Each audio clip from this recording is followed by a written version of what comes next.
recap of the first two parts. I was younger, never really had a stable foundation, stable home, family type. Only child. I would steal if I seen money, lie. I knew God was dealing with me, but when I was younger, I didn't know what it was. I didn't know why we went to church. I didn't know what it meant to be saved or baptized, but I knew and I felt God's love. 3 different schools, in and out of places, living with my mom's friends, my mom trying to, I think that it was for attention, but she technically tried to commit suicide. I got legally adopted by the person. Hello everyone, this video is going to be my testimony, my full testimony.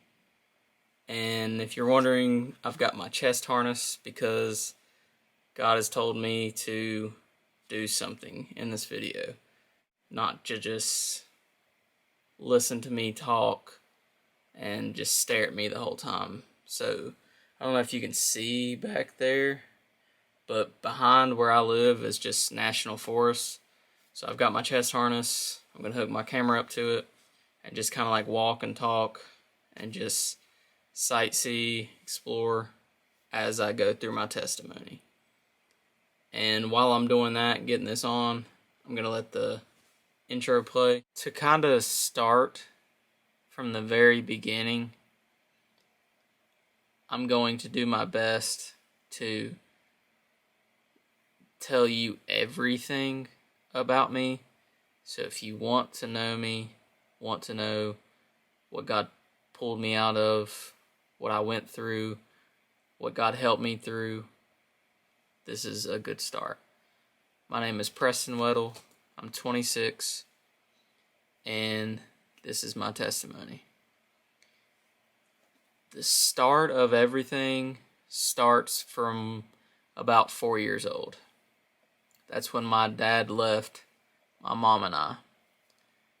The story goes that my dad couldn't get along with her. They would fight all the time, and there was no work where we were living.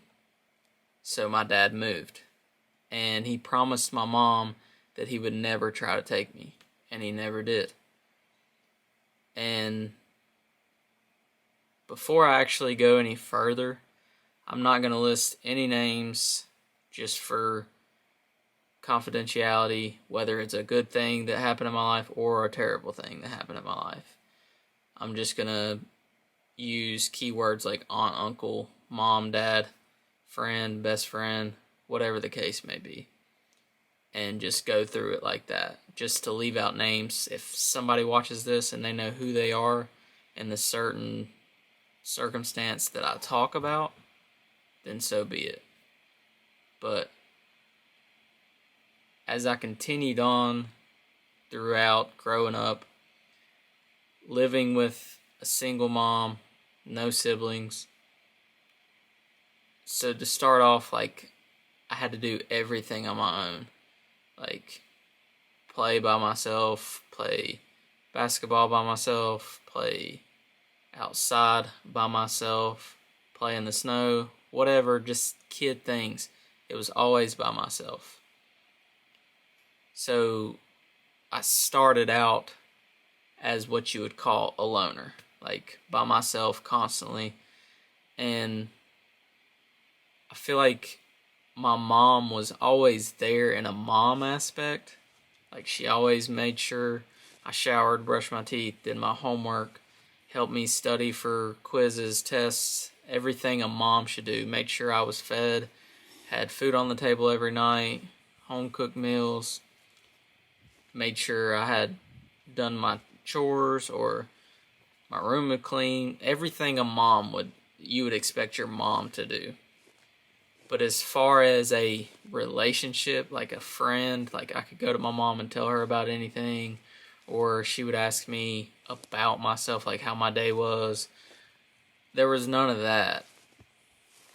But one thing my mom did do was she would talk so negative, and tell me things, whether they were lies or not. I mean, I guess I still don't know the truth, but just things about family members, about my dad, about other people, just crazy things that you shouldn't be telling a 10, 11-year-old growing up and becoming a teenager. Just things that you shouldn't tell someone if they are lies. And even if they are true, you're ruining relationships with people. And how do I build that back? Like, how does a 10-year-old ask these people what really happened? Like, you don't. Like, and I didn't. I still never have. And from then, it was like my mom would tell me things, and the issue with it is I would have everybody else tell me how much of a liar my mom was. So now not only do I have my mom telling me these things that could possibly be true, then I have people telling me how much of a liar my mom is. So growing up, I dealt with that, but God was dealing with me at the very same time that all this was happening, at a very, very early age.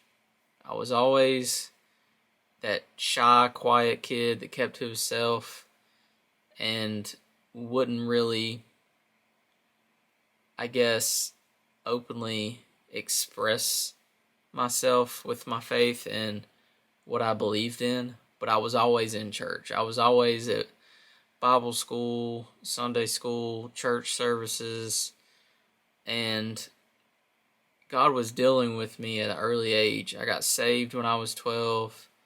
I got baptized shortly after that, and that's, I guess, what really kept me close to the extent of dealing with everything that was happening, from a family aspect to growing up, not really having anybody to share anything with. So when it came time for my mom and she would get in relationships, there was only a couple of times that my mom actually got with guys and had boyfriends that had children of their own.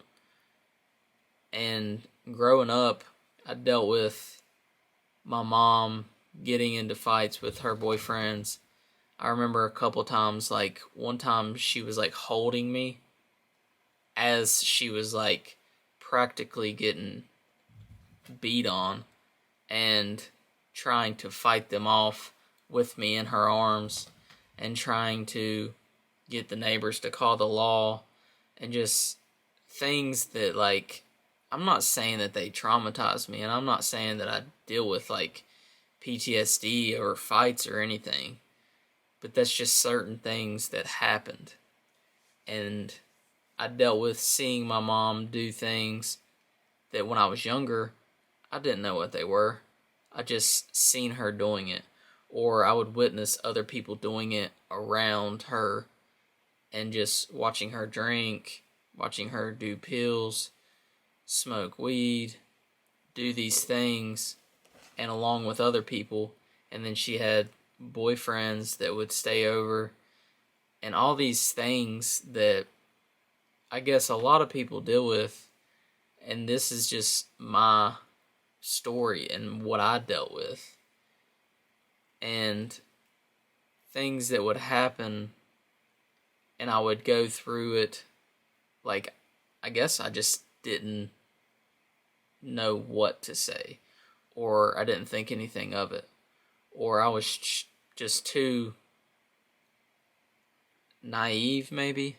I'm not really sure what it would be, but I guess the main thing is I dealt with my mom dealing with a lot of things that I did not know how to help with. I'm still pretty small, and growing up, I was even smaller. So it was like when my mom would go through things with guys, like on the inside, I wished I could have helped my mom out. But on the outside, there was literally nothing I could do. And I remember having trouble at school, and my mom would always ask me, like, what's going on? Like, why are you getting in trouble so much? And it was just the kids around me. And I told her that. I was like, it's literally the kids. Like, I would see what they do, and I guess I would react with them and do the same thing. And I just so happened to get caught. So one night, or maybe it was one day, I think I came home from school or something, and my mom was really like upset about something. And she ended up telling me, or maybe she didn't tell me, but somebody did, that her friend had overdosed. And it was literally my mom's closest friend. And from that point, that's when I pretty much lost the childhood that I did know. Because my mom, like, sold all of her stuff, lost her job, moved in with a guy that I don't think she knew too well. And this guy had 2 kids, 3 kids actually. And we moved in with them to a place that I had no idea where I was, didn't know anybody, had just met this dude. And that's when I really, like, I lost the childhood that I knew, but I gained a family, because that was the first time that I actually got to see my mom be a stay-at-home mom like I knew she always wanted. Like, we would come home and there would be meals just either prepared as soon as we got off the bus, or it was like an hour after that. And the best thing about it was I finally got that father figure, I guess. I finally got to feel like I was a part of a family because I had siblings. I had a father figure. We had some sort of stability. And when all that happened, I was in 6th and 7th grade. So with all this being new to me, I still was trying to do what every kid did, was be a kid. I still didn't know what life was. I wasn't even in high school yet, so I still wasn't even a teenager. I was just growing up. And then that came crashing down because of, I don't know if it was drugs or somebody cheated. I don't know. But before all that happened, let me backtrack a little bit. So I was born with a birth defect of my ear, and I had to have surgery. Well, whenever my mom figured out she could get it for free, she asked her brother to come with us. And so instead of that happening, I guess they had gotten in a fight. He went back home, and I never got the surgery. It wasn't necessarily a big deal, But my mom refused to take me to get my ear fixed for free because of that incident. So as I got older, I had to pay for it all myself. Okay, now skip back to the family situation. So I guess they broke up because of drugs or somebody cheated, money, I'm not sure. All I know is they ended up breaking up.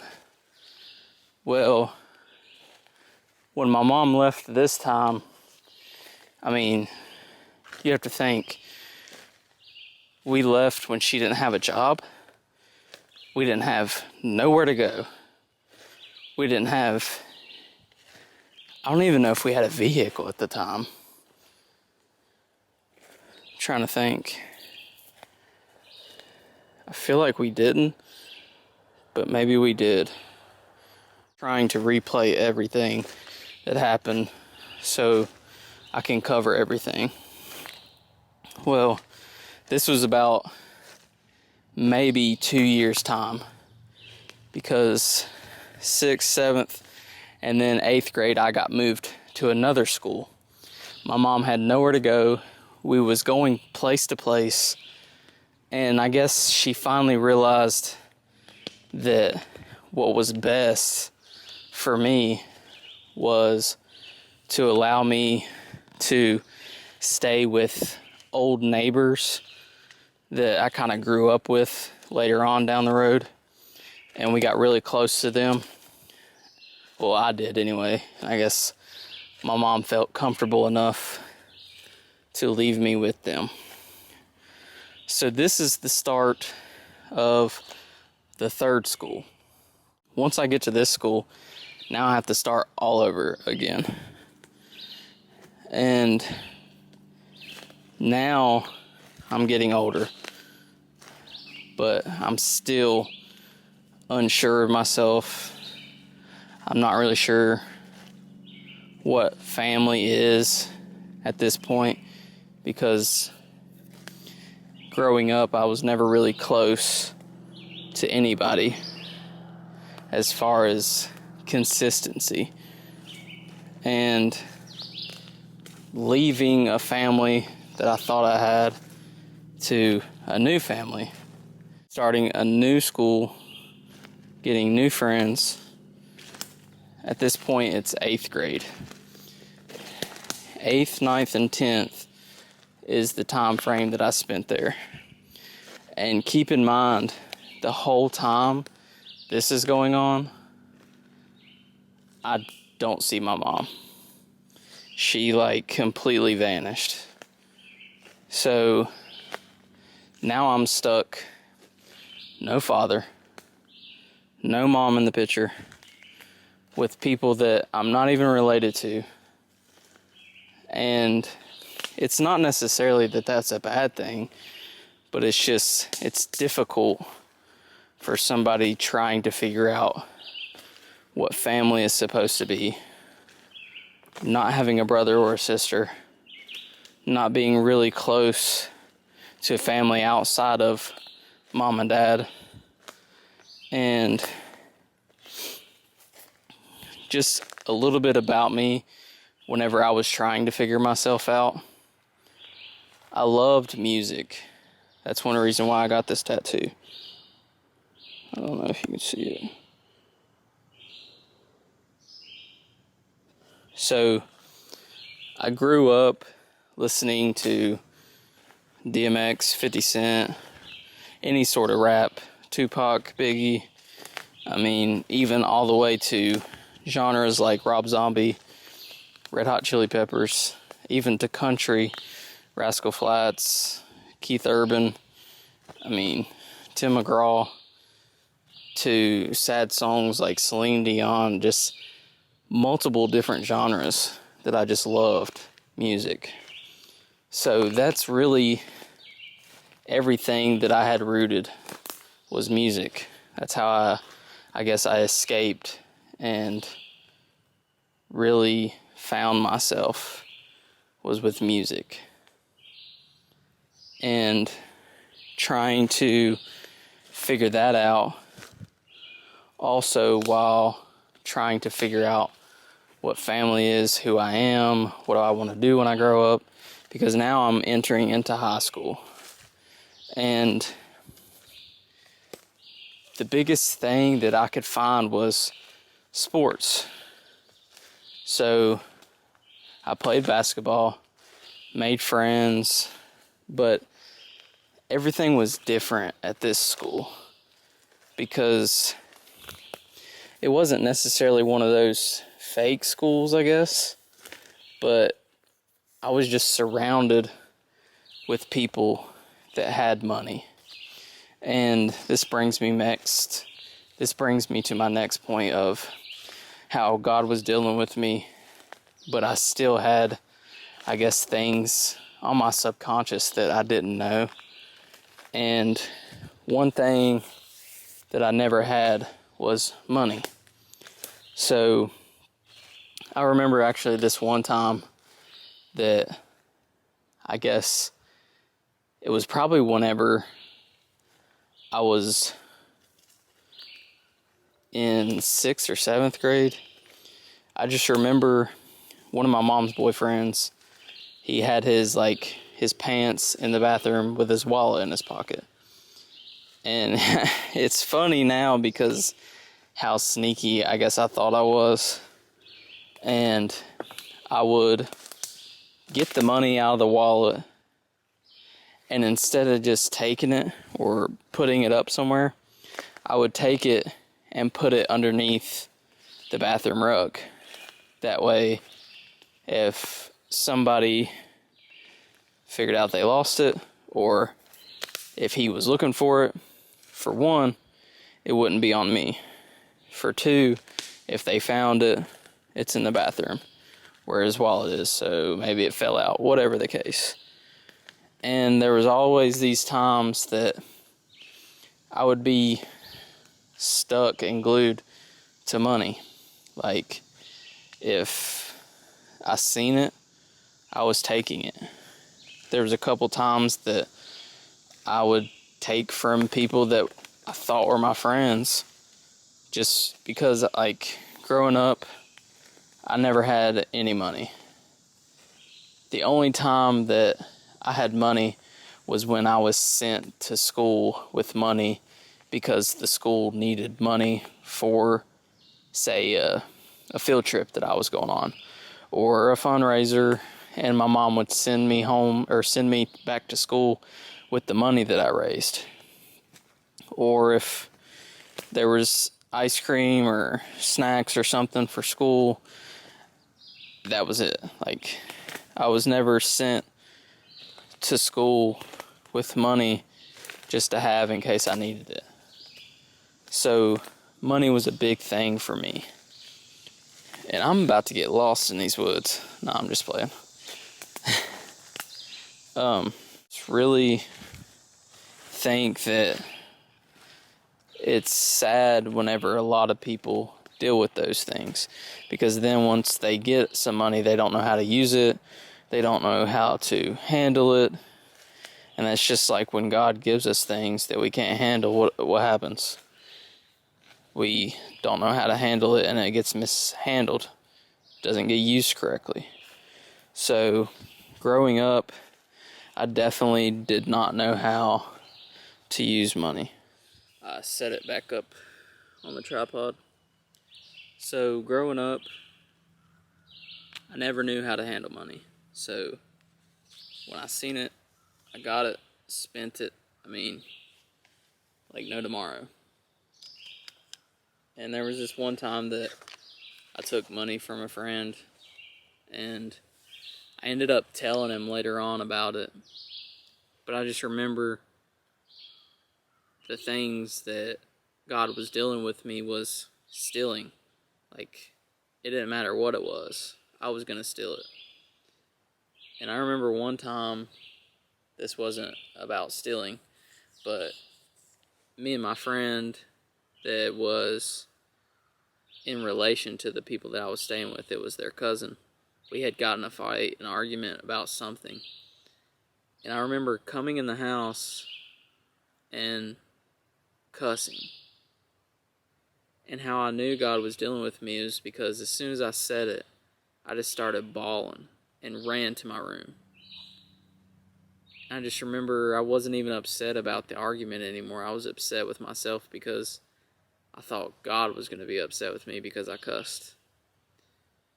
And the reason I say that is because even at school, people would try to get me to cuss because they knew I didn't. They would try to provoke me or try to just get me to say it because they thought it was funny because I never cussed.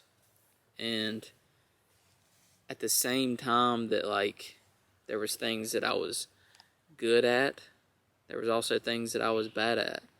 That it was like two different worlds were trying to pull me apart. Like, my dad wasn't there. He's an alcoholic. And then my mom was a mom, but then she was absent. And then I'm with a family that's not even family to me, but they grew on me and they became like family. Like, she considers herself like a second mom or as her own. And I just really felt that because I never had any siblings, but she had a son and a daughter. So I got really close to that side of their family and spent a lot of time with them from 8th, ninth, and 10th grade. And one thing that I do remember, and this was right at the time that my mom came back. For some reason, my mom didn't want me to see her side of the family. And there was this one time that she had called me. I was supposed to see them because they were at the house to pick me up. Well, she ended up calling me. We ended up getting off the phone. And I don't know what had happened, but she felt like something was off or whatever the case. She called back after I already left with them. And I don't know what it was. It was like because I didn't ask her, but she was absent. She was never there for me to ask her. And just so happened she called. And the craziest part is she was trying to get her own family in trouble with the law for kidnapping me. And so we had to rush to call my dad to get permission. And my dad's pretty much absent too, but he has, I think it was joint custody. And so at the same time that she's trying to get them in trouble with the law, and then I'm calling my dad. So I'm calling and dealing with two parents that are absent in my life. One's trying to get her family members thrown in jail, and the other's trying to help us out. And it was just such a mess because she tried to get her own brother thrown in jail. And it's just wild to me how crazy that seems. I don't know what was going on in her head, but just to think that that was her solution. Oh, my kid's going to see his uncle and his family, his grandmother and grandfather. Let me call the law and say that they're kidnapping him. But, so that was the start of when my mom came back into my life. And that was the start that I went back to my original school. And that's when it gets really crazy. This is chapter 2 of my life. I hope this is kinda enjoyable. I'm talking so monotone because I'm trying to really grasp a hold of every little detail and everything that I dealt with. But for this part 2, I'm going to just walk down the woods really slow and get it. Mom coming back into my life, and then I go right back to my old school, and I'm back in the same situation with moving from place to place. My mother and I are practically living in her car. We're going from her friend to the next friend to the next friend, getting kicked out or just moving to the next spot. And what really gets me is how all that started, because my uncle came and got me. But anyways, so at this point, I'm in 11th grade, so I'm about 14, 15 years old, about to turn 16, because I graduated at 17. Well, whenever she got me, went back to my old school, still really didn't know much about myself. No one's taught me about college or what I wanted to be when I grow up, or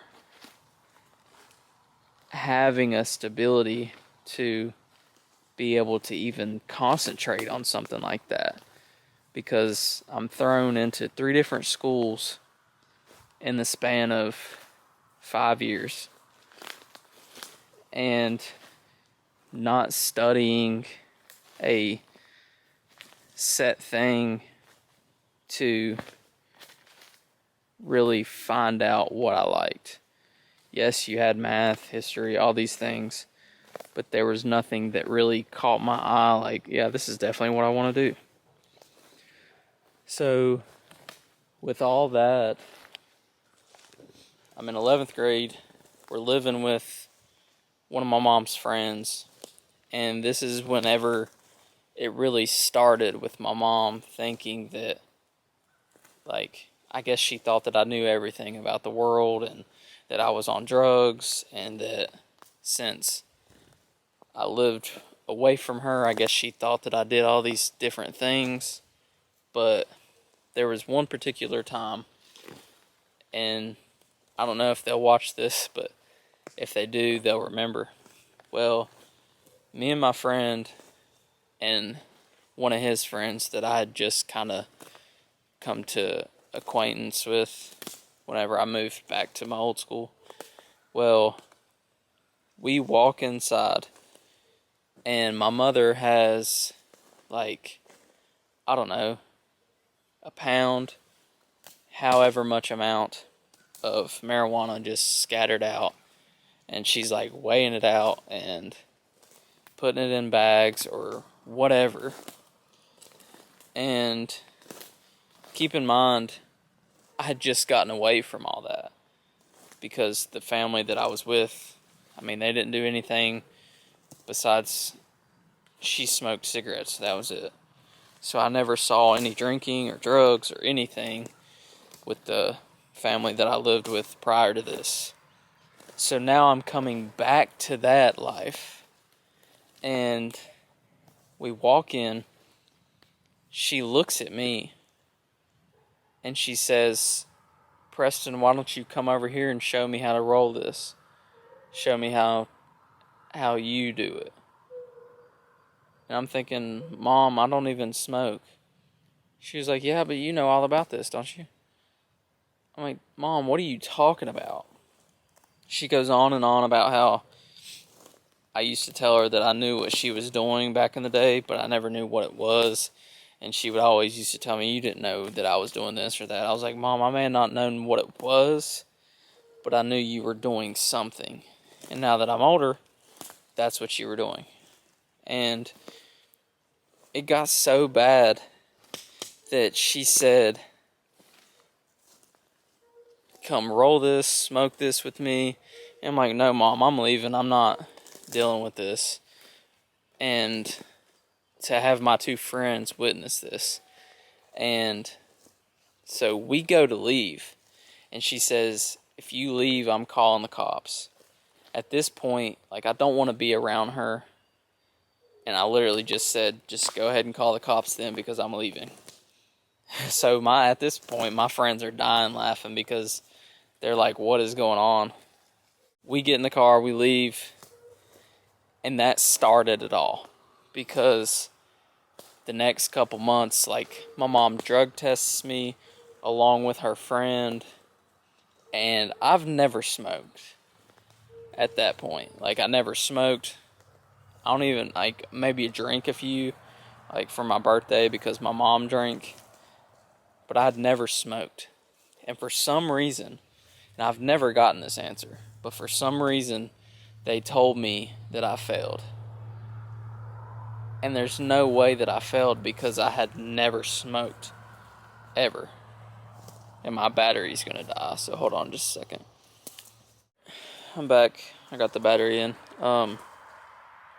So they told me that I failed. And I'm so confused. I'm like, there's no way I failed, Mom. Like, I've never smoked. I've never done anything like that. And they are so persistent and trying to get me to fess up about something I've never even done. I've never even touched it, smelt it, or anything. Like, when I was younger, that's the only time that I was even around it. Well, that ended up happening for like months. And then it came to the point that I guess maybe they dropped it because I was 100% not changing my story about it, because I had never, there was nothing for me to change. None of it was a lie. Senior year, and I'm in and out of places, houses, different friends that my mom lived with, and this is where the story and how my life really changes. Well, supposedly my mom and her friend got into it, and I got brought into the middle of it. Of, does your mom have this in her house? And keep in mind, we just moved into this house. I don't have a bed. I have a room. That's it. We're sleeping on the mattress, the blow-up mattress, or maybe it was just remember if it was just a mattress, or if it was a bed, it was just on the floor. But we're laying on it in the living room with nothing else in the house. There's mold growing in the back bedroom. And we get these messages. My mom is trying to get me to lie for her. I don't know what's going on. They end up coming to the house. Keep in mind, these are two of my mom's friends that we've lived with and that, we've done things with. I don't understand why they're fighting. They get to the house, and one of her friends starts beating her up. And somehow, I guess my mom got away, or maybe, yeah, that's what it was. My mom got away because she didn't fight back. So my mom's friend just stopped fighting her because I guess, she didn't want to fight my mom if she wasn't going to fight back. Well, she ends up closing the door, gets a knife, and I'm thinking, what is about to happen? She's like, go in the bedroom, shut the door, all this and that. I'm like, no, Mom, what are you doing with that knife? And she repeated herself, go in the bedroom, shut the door. And I'm thinking to myself, Mom, no, what are you doing with that knife? And most of this story and this incident in my life is a blur. Because after that moment, I remember them like busting through the door, and my mom, and to save some graphic, I remember seeing her put the knife to her throat and just graze it, or maybe she really cut herself. But after that, I don't remember what happened. The next thing I know, there's police there.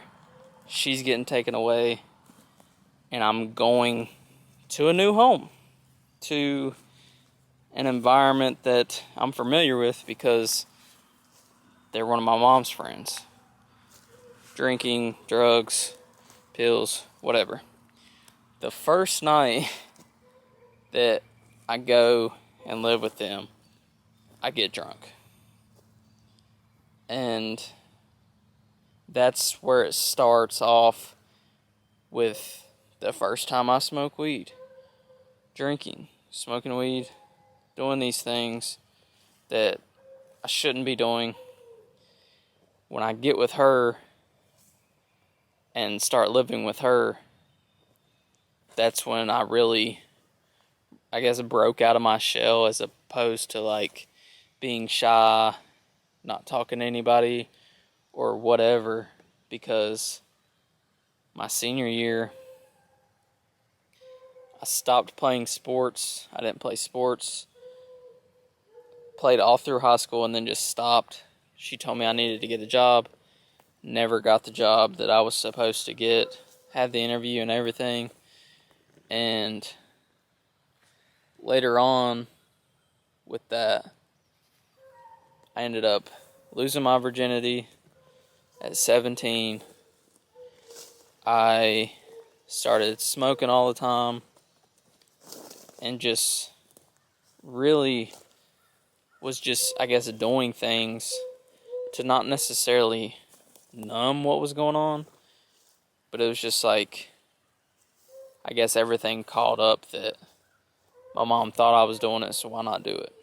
Well, my mom's in a mental hospital, in and out, for the next like 3 or 4 years. I don't really see her that much. I get out of high school.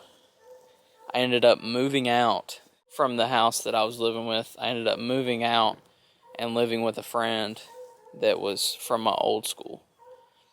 And I'm very thankful for that, because it was for the first time like I felt like I was good now. I was away from that stuff. But then you get out of high school, and that's when I first went to my first ever high school party. I didn't go to any parties. I didn't go to prom. And, excuse me, this is going into chapter 3 of this video, and I'm going to do it tomorrow. I'm going to post the vlog that my friend and I went on. And to end chapter 2 of this, I finally decided what I wanted to do. I wanted to do horticulture, and I went to a community college to start out, and then from there is when I tried to figure out what life was. Okay, so I got home and hopped in the shower. I know I said I was going to do the second half tomorrow, but while I was in the shower, God told me to do it now, while everything's fresh on my mind. But before I get into that, just a recap of the first 2 parts, and to really make sure if maybe you got confused on a little bit, I'm just going to do like a summary. I was younger, never really had a stable foundation, stable home, family type, only child. Growing up, I would steal if I seen money, lie.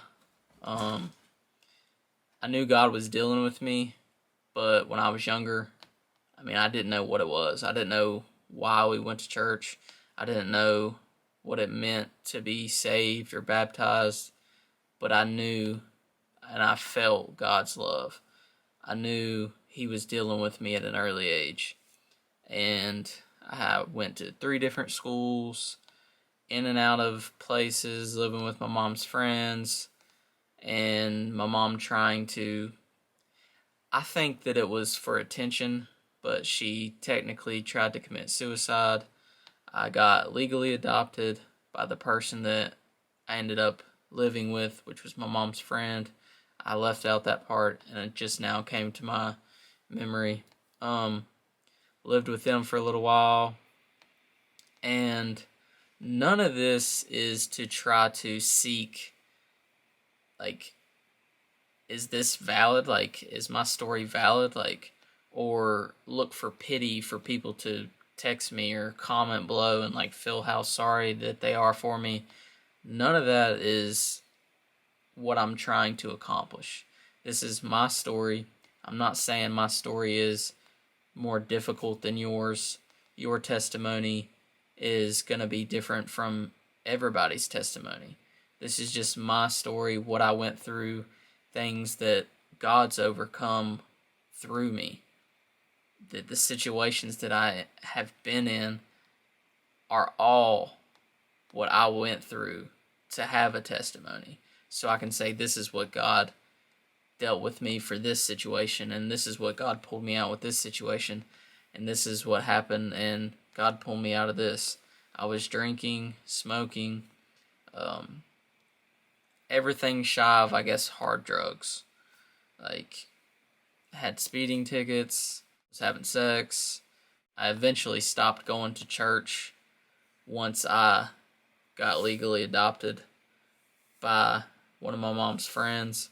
If you've made it this far, I would greatly appreciate it if you just subscribed. Understand that if you're watching this for the first time, if this is the first video you've watched, you may not want to subscribe, but I'm just asking if you would. You don't have to watch every single video. You can certainly watch every single video if you'd like, but just to subscribe. Just if everybody subscribed that's watched my videos, I would be way further than what I am right now. But I see that a lot of people that come back to my videos are not even people that are subscribed. So if you've made it this far, if you've related to this, leave a comment down below. And if you're going through something, you can always message me. It may take me a little bit if I'm at work. I still work full time, and I'm doing this, and I have other things, but I will get back to you. And another thing is, in James, it talks about, if you don't ask, you don't receive. You have not because you ask not. So I have my Cash App below. If you have ever wanted to give a donation or anything like that, all my videos have my Cash App link down below. So if you'd like to do that, you can. It also says in the Bible that if you sow sparingly, you'll reap sparingly. And that if you sow generously, you'll reap generously. So with that being said, if you would like to leave a donation, my Cash App is down below. So now that I have graduated high school, I'm in college, and I'm starting to party now, starting to drink more, hungover, not going to church. This leads to a serious relationship. Well, I had it in my head that I always wanted to meet somebody that nobody ever knew, but they lived near me. Well, I ended up meeting this girl in the workplace where I was at. And the sad part is she had a boyfriend, and it ended up leading to her cheating on her boyfriend with me. And I have never cheated on anybody, but wouldn't that necessarily be the same concept? So that's another thing that, like, I give glory to God that I can be forgiven for something like that, because I would never want someone else to get cheated on because of me or because of someone else. But we ended up getting together. We dated for about a year, and then we broke up, got back together. To keep it short, I mean, it was what I thought my future was going to be. I thought that we would get a house, settle down, get married, and then that God started dealing with my heart again. after the parties, the drinking, doing everything I wanted to do, having sex, then find a relationship, God came back and started dealing with me again. This time, it really hit me and really convicted me. And I told my girlfriend at the time that I wanted to stop having sex. I wanted to start going to church again. And as far as I can remember, the thing that I guess really took me away from that relationship is because she said, those aren't things that you need to be worried about, or somewhere along the lines of like, those aren't sins you need to worry about. Like, basically saying we can have sex, we can do this stuff, etc., etc. And after that, we never really talked about it. But I had mentally checked out. And then we tried again after that breakup because of that. And I just couldn't. I couldn't do it. I felt like God wanted something more for me. She didn't want to change. And so we broke up again. I feel terrible because after we broke up, it was like I had left God. I did things with her after the relationship. I went spiraling down and started having sex with multiple different girls after I had just left all that. Started drinking again, started smoking again. Like, here I was feeling conviction and God dealing with me just to go right back to that, just to throw that all away. Like, here was my chance to obey God convicting and the Holy Spirit trying to get me back on track. And as soon as we break up, I get her doing the things that I said I didn't want to do. And then we stopped talking. And she blocked me on everything, so we just kind of fell apart completely. And then I go out here and do these things that I just talked about not doing. And it didn't make sense to me because later on, I just started talking about how I wished I could have a girlfriend. I wish I could have this. I wish I could do this and be with somebody and settle down and have a wife and all these things when I was living a lifestyle that wasn't husband material. And after all that, leads me to leaving that job and going to Walmart. And I still did that job part-time, but I would like do it to maybe a few months after that, and then I finally quit. But after that relationship, I pretty much was also doing the same thing that I was doing with my mom. Because after, like I said, I went to college, lived with my friend, we kind of fell apart. I lived with a couple other friends, and then I'd go to this other friend. I'd stayed with him for a little while, but I was sleeping on the couch, working, and then coming back home, sleeping on the couch. And then I finally moved in with my dad, which was the first time I'd ever lived with him since I had been born, like since he left. And I lived with him for like maybe a year. And after I'd lived with him, he had kind of let me know, like, it's not really my choice, but I'm going to have to kick you out. Because like I said, he's an alcoholic. He didn't have a job, so he wasn't really paying the bills. So it was kind of forcing his hand. And when I left my dad's, I had nowhere to go. I had kind of used up all my resources of friends to live with. Like, I had lived with like 4 different people before I even lived with my dad. That was kind of like I exhausted all my options. So I can't remember exactly how long, but I lived in my car and would shower and stuff at our gym facility that they had showers and stuff, and would wash my clothes maybe even at people's houses, or I would wash them at a laundromat. And that was probably the time that, like, I really felt numb. Like, God was still with me, but it was like he was allowing me to go through these things, to fully break me down, to make me realize, like, you have no control. Why do you keep doing this?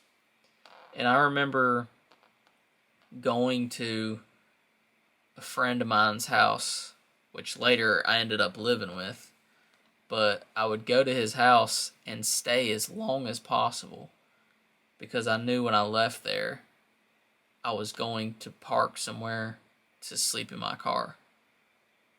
And I never asked to stay with him, but it was like I would stay late, like 12, 1 a.m., just so I didn't have to come to the realization and the reality of going to live in my car. Glory to God that I even had a car to sleep in. And I don't know how long that went on. I cannot remember. But after that, I put an application to one of the big factories that's near me, and then the place I work at currently. And at that point, one of my good friends that I knew whenever I lived with the person that legally adopted me after my mother tried to commit suicide. And they invited me to live with them. The only bad thing about that was I was grateful for a place to stay, but I didn't have a room. So I was either sleeping in the spare bedroom or sleeping in the same bed just because we had to. And I stayed there for about a year, got the job where I'm at now, and finally things started to look up. And then one night on the way home from, I think we were playing basketball or something, the friend that I lived with, that I was staying with at that time after I stopped staying and living in my car, we had got T-boned. So the car that I had is pretty much out of commission. Insurance people were coming to get an appraisal, an estimate, see how much damages there are. I had no vehicle. I had just got a good job with no vehicle. It was in the middle of winter, and thankfully my friend allowed me to use his vehicle until they figured out what they were going to do with mine. So here I am, practically homeless, have a room with my friend in his room with no vehicle and a job. So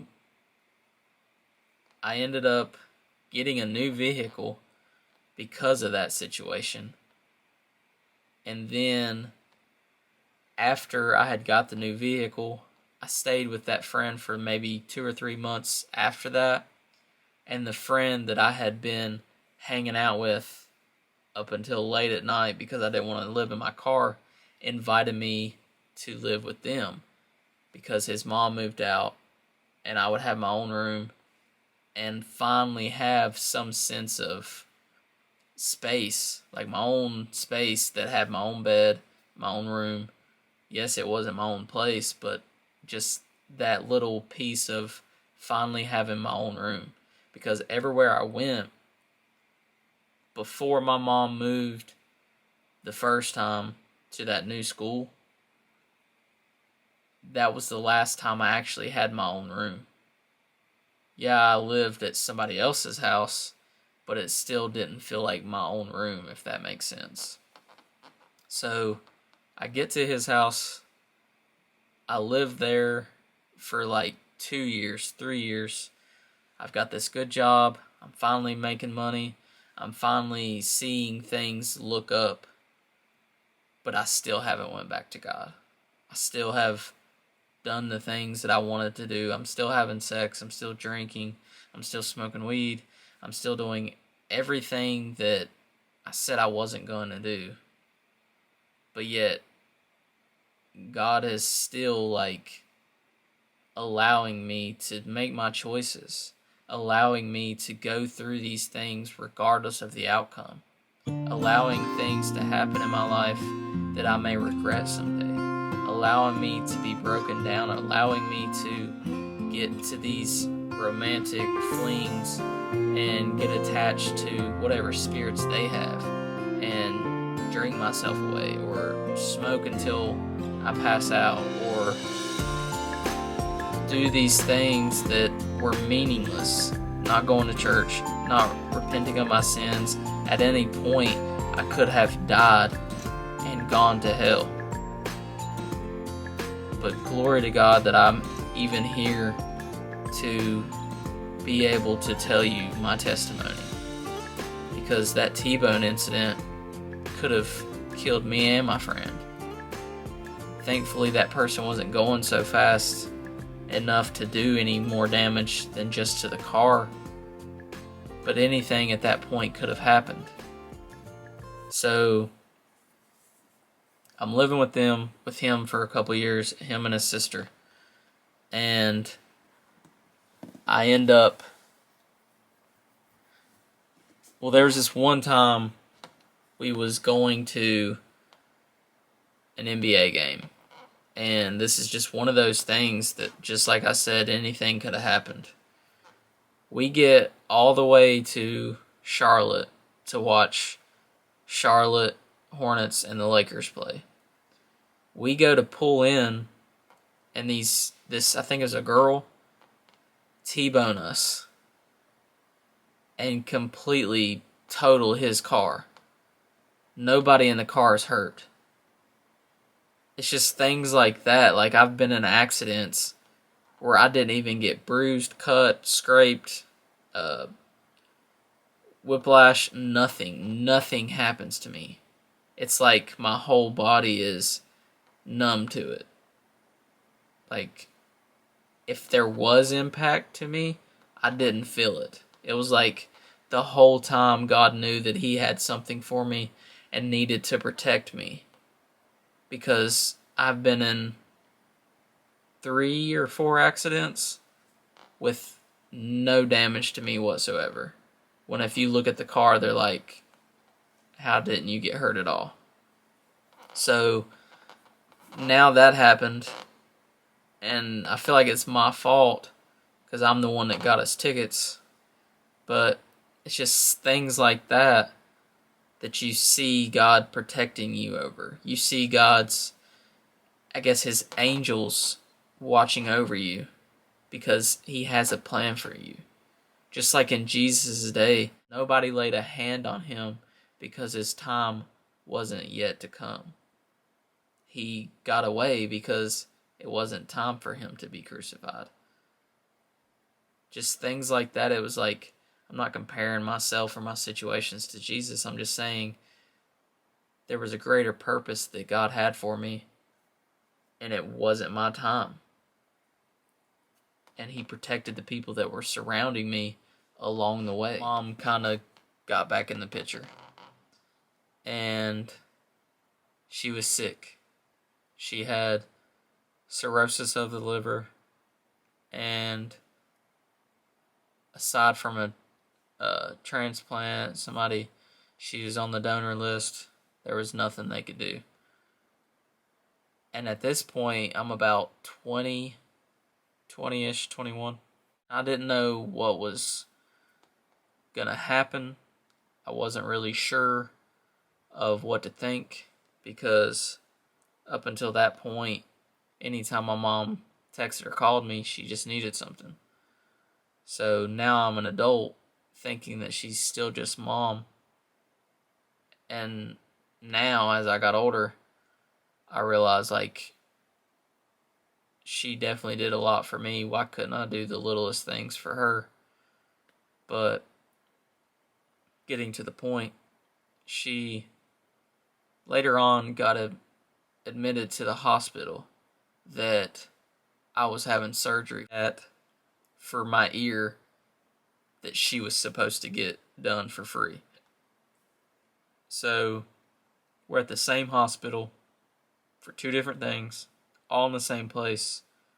All the while, she was with her mother and her family that she tried to get thrown in jail, that she talked bad on, that she lied to me about, and that it was a constant battle to try to figure out what the truth was. And it's just amazing to me that God allowed her to get to a place that she could reconcile with them, that they could both forgive each other, that they could all come together and forgive one another for things that maybe they just had grudges on them, or she didn't like the way they got treated, or they didn't like that she rebelled, or whatever the case was. The past is in the past. They got to do what they wanted to do. They got to do what God allowed them to do. And then at the end of it, they got to reconcile and forgive one another.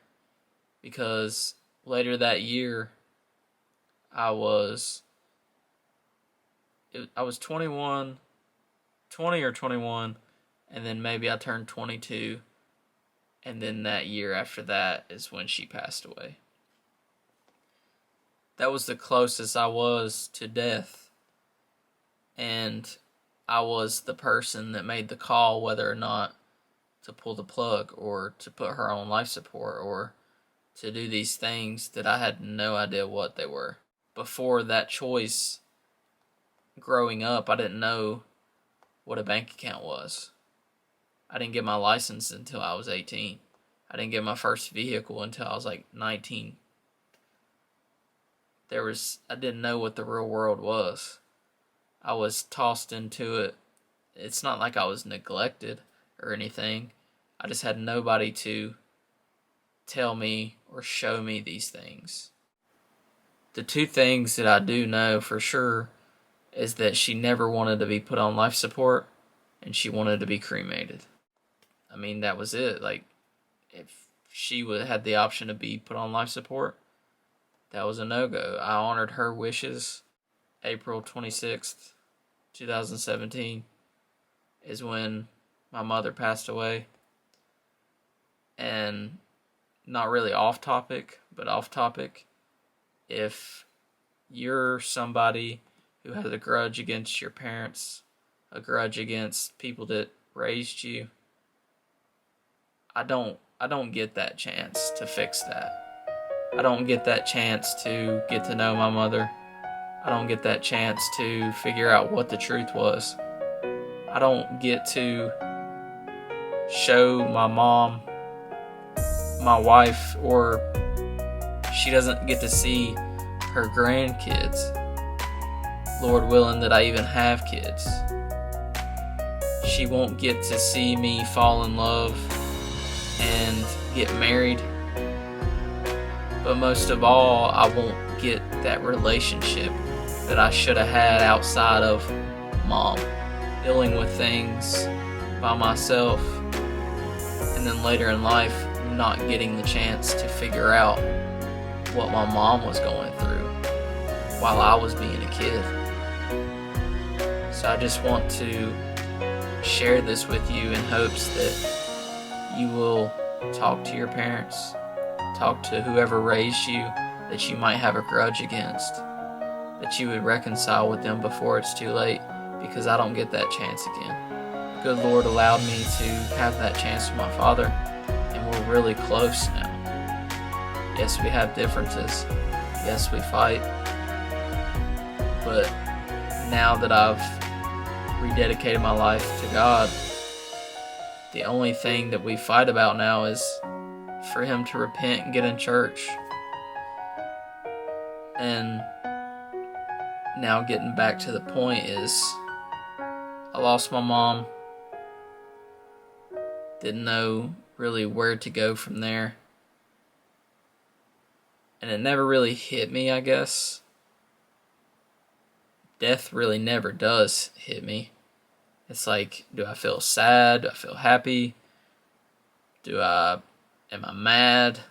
So I resort to just being numb and not feeling anything at all. And this gets me to the last part of the video. 4. Last part is just from the time that I was staying with that friend. I ended up moving out, and I'm at the place that I am now with 2 roommates. And when COVID hit is when I really rededicated my life back to Christ and realized that I wanted to really pursue God the way over the years, in little periods of time, that I wanted to do that, and then I guess it just completely crossed my mind and then got wiped, and then it completely came back again, and then it left. And then COVID hit, and it just made me realize, I guess a lot of people probably got saved and stuff with COVID, because it made you realize, like, God is in complete control. I have no control over anything. And if there's one thing that I can try to take control of, it's my life after I die. Where do I want to end up? And that's where I come to now, is I always wanted to retire early and do all these things, and then I realized, where's God at? And that's kind of what God was asking, is like, where do I fit into these plans? You want to retire early, but what about your true future? What about your true retirement? Your true end? And where do you want to wake up at?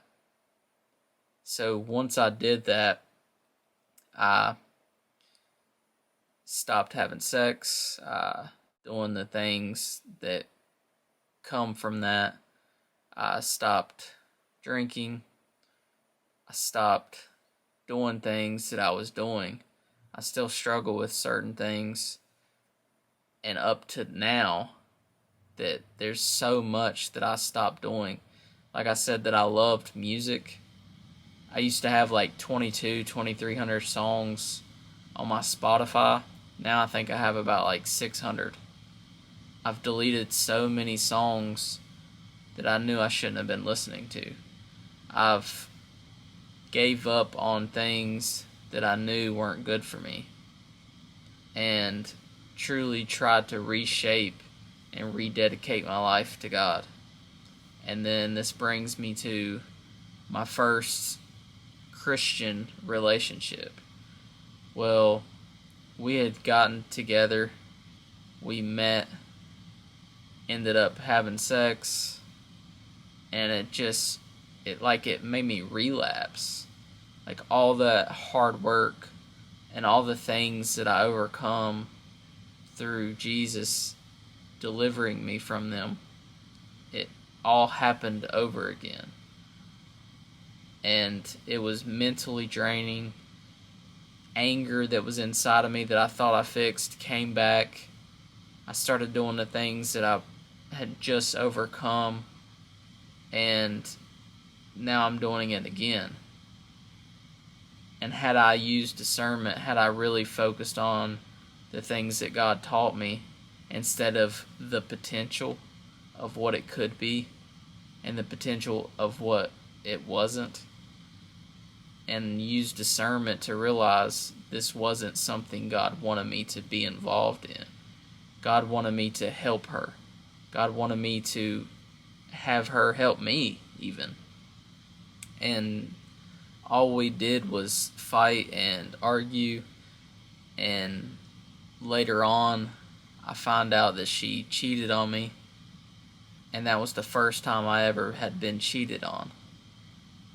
And to go from all that leading up to that, I could have just walked away from God. I could have been like, this is what you have for me. Like, I could have just blamed God. But instead, I took accountability and realized that this was all my fault. I did this to myself. And I mean, this is the full scope of everything that I've went through, the full scale of things that I dealt with. But I also did leave out some certain things that isn't going to change my story. Just like relationships, girlfriends. I mean, I hit note on the high points, because if I just sit here and list off every single girlfriend I had, like, it's not really going to do anything compared to the ones that changed me, the ones that led me to God, showed me that this wasn't for me, showed me that I wasn't supposed to be in a relationship with you. We were supposed to help each other. So after I've covered all of this, what I hope to accomplish with this is that you would take your testimony and learn from mine at the same time that you're learning from your own. That you would reconcile, that you would fix relationships that have gone broken in your family, that you would forgive people, that you would learn from the past mistakes, and that you would go into relationships thinking, is this supposed to be a relationship, a romantic thing, or are we here to help each other? Are we here to help each other in a season? Are we here to guide each other closer to God, but not be together and share that relationship with God? Are we supposed to go through life together? Or are we supposed to be acquaintances to help each other in certain seasons that other person is in? And don't ever forget God. Out of everything that I've been through, God made sure that I'm here right now delivering this message, showing you that it is possible to overcome things even if you don't think you'll ever overcome them. You may be depressed right now, you may be anxious, and you may have an eating disorder. You may be going through something that you don't think you'll be able to overcome. You may be dealing with self-harm. You may have suicidal thoughts. You may be going through a horrible broken home. You may have had to just witness your baby boy or baby girl dying. You may have just lost your parents. You may have just gotten a car accident. You may be in a coma and haven't watched this yet. You may be going through everything that I went through, and even to a larger, more severe degree. But I'm here to tell you that God is always with you. He is ready for you to call on His name. He is ready for you to say, God, I can't do this. This is out of my control. And I understand that you have full control. I'm just asking that you would guide me in what I need to do, and that you would repent of your sins, and that you would follow Jesus, that you would pick up your cross daily and accept Him into your heart as your Lord and Savior, that you would accept and believe that He died for you, that He died for everybody around you, that you would love your neighbor as yourself, that you would love the sinner but not the sin, that you would take this testimony of mine and reevaluate your life as if, man, I went through that and that's not how I did it. I blamed everybody, or I completely blamed God for something that, now that I think about it, it was definitely all my fault. The only thing that I hope to really accomplish with this testimony is to have somebody relate to it and have hope. hope that I had that I didn't realize that I had. And now I have the hope in our Lord Jesus Christ. I have the hope in a brighter future in heaven, fellowship with God.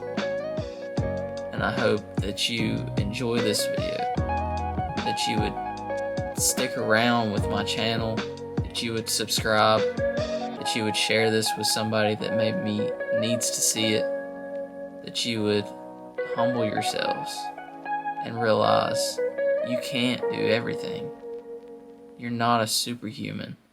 You're not a superhero on these movies. You're just a human being, flesh, soul, and spirit, that was only given to you by God. And now you have a free choice to choose God, heaven, Satan, or hell. What's it going to be? It's not too late if you have time, but it is too late if you think you have too much time. I hope you understand what that means. It's a blessing that you're even breathing, let alone thinking that you have another day. James teaches us that what is your life? It is just a vapor, that it could just be gone, just like that. And you don't know what tomorrow holds, but you do know what is in store for today, that you have time to repent, time to give your life to God as a living sacrifice and a testament of your faith by your works. I love you all. I hope that you enjoyed this video again. Thank you for watching. I hope this really changed your mindset about God. This was my story, my testimony, and the reason I stopped at 4 is because 5, 6, and 7 haven't happened yet. God is showing me different things, and on that 7th chapter, that 7th day, that's when I'll get to rest. And I pray that I can do the things that I need to do for God, for that 7th chapter of my life to be everlasting life in fellowship and praising and worshiping God in heaven. Everybody have a very great day. God bless.